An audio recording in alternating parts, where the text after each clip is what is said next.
Hello बच्चों, चलिए प्रश्न को देखते हैं। प्रश्न दिया गया है, अंट अमीबा हिस्टोलिटिका का संक्रमण किस रूप में होता है। पहला हमारा है पहला विकल्प ट्रोफोजोइड, दूसरा है द्विकेंद्रिकीय सिस्ट, तीसरा है त्रिकेंद्रिकीय सिस्ट और लास्ट में है चतुर्थ केंद्रिकीय सिस्ट। सबसे पहले इस प्रश्न का देख लेते हैं हम मुख्य अवधारणा। मुख्य अवधारणा, तो यहाँ पर मुख्य अवधारणा में देखेंगे हम अंट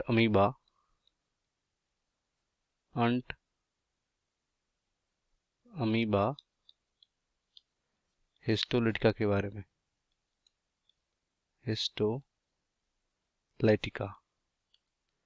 तो यहाँ पर अंट अमीबा हिस्टोलिटिका एक तरह का कह सकते हैं। यहाँ पर हम ये जीव है जो कि संघ प्रोटोजोआ में आता है। प्रोटोजोआ संघ का एक प्राणी है जो कि यहाँ पर ह्यूमन में या मानव में संक्रामक रोग उत्पन्न करता है, जैसे कि एमेबियोसिस या आंतरिक एमेबियोसिस बोल सकते हैं। मानव में संक्रामक रोग उत्पन्न करता है। तो ये हो गया अंट अमीबा हिस्टोलिटिका के बारे में। अब यहाँ पर कह रहे हैं संक्रमण किस रूप में होता है। तो बात करें यहाँ पर अंट अमीबा हिस्टोलिटिका के जीवन चक्र के बारे में।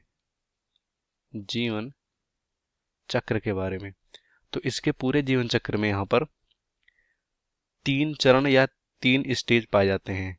कितने? 3 चरण पाए जाते हैं इसके पूरे जीवन चक्र में। वो कौन कौन से हैं? सबसे पहला जो चरण है हमारा, उसे बोलते हैं ट्रोफोजाइट या ट्रोफोजाइट बोल सकते हैं। ट्रोफोजाइट,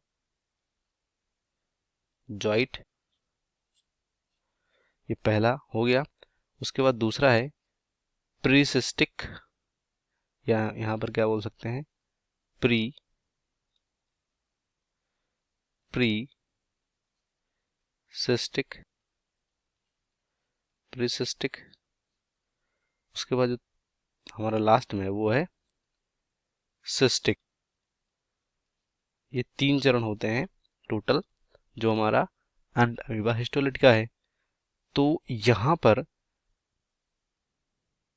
जैसे कि मान लो कि कोई मानव इस अंट अमीबा हिस्टोलिटिका द्वारा संक्रमित है, तो यहाँ पर जब मानव मल त्याग करता है, तो इस मल में जो अंट अमीबा का स्टेज या चरण होता है सिस्ट के रूप में, वो कितने यहाँ पर न्यूक्लिएट या केंद्रकीय होता है? वो चतुर्थ केंद्रकीय होता है।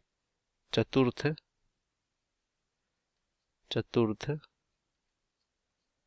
केंद्रकीय चतुर्थ केंद्रकीय सिस्ट के रूप में यहाँ पर मानव मल में ये मानव मल के द्वारा बाहर निकलता है। और जब यहाँ पर ये मल, जैसे कि बात करें जल या भोजन के संपर्क में आता है, और उसको कोई स्वस्थ व्यक्ति जब स्वस्थ मानव उसको खाता है, जैसे कि पानी या जल की बात करें, पानी यहाँ पर पीता है और जल खाता है, पानी यहाँ पर पीता है और जो हमारा भोजन है वो खाता है, तो यहाँ पर ये जो हमारा स्वस्थ मनुष्य है वो भी क्या हो जाएगा? वो भी यहाँ पर संक्रमित हो जाएगा इस तरह से। तो हम ये कह सकते हैं कि जो अंट अमीबा हिस्टोलिटिका का संक्रमण जो स्टेज या चरण है, वो यहाँ पर चतुर्थ केंद्रकीय सिस्ट के रूप में ये एक संक्रमित व्यक्ति से एक स्वस्थ व्यक्ति में आ सकता है। यानी ये संक्रामक स्टेज जो होता है वो चतुर्थ केंद्रकीय सिस्ट होता है। तो कौन है सबसे पहले? ट्रोफोजाइट, ये गलत होगा। दूसरा द्विकेंद्रकीय, ये भी गलत होगा। तीसरा त्रिकेंद्रकीय, लास्ट में चतुर्थ केंद्रकीय। तो इस प्रश्न का सही विकल्प होगा डी, बाकी सभी गलत हो जाएंगे। उम्मीद करते हैं आपको प्रश्न समझ में आया होगा। धन्यवाद।